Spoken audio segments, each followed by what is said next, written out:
লাগাতার ১২ দিন হামলা পাল্টা হামলা, পরস্পরের ঘাঁটিতে অবিরত মিসাইল বর্ষণ ইরান ইসরায়েলের। এর মধ্যেই তেল আবিবের হয়ে যুক্তরাষ্ট্রের অংশগ্রহণ, ইরানের ৩ পারমাণবিক স্থাপনায় মার্কিন বাহিনীর হামলা। জবাবে কাতারের মার্কিন ঘাঁটিতে হামলা করে বসল ইরান।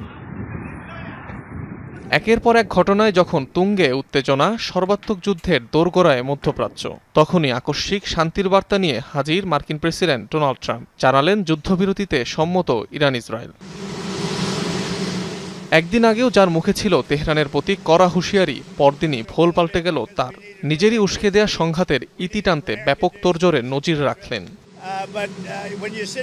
হঠাৎ কেনই বা যুদ্ধের দামামা ছেড়ে শান্তির পায়রা নিয়ে হাজির হলেন মার্কিন প্রেসিডেন্ট, এখনও সে উত্তর জানা যায়নি। তবে ট্রাম্পের দাবি, ইরান ইসরায়েল দুপক্ষই যুদ্ধবিরতিতে মধ্যস্থতার আবেদন জানিয়েছিল তার কাছে।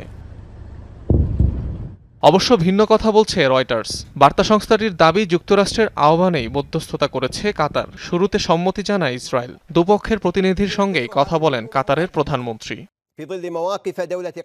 চলতি মাসের ১৩ তারিখে ইরানে ইসরায়েলের হামলার মধ্য দিয়ে শুরু হয় দুপক্ষের সংঘাত।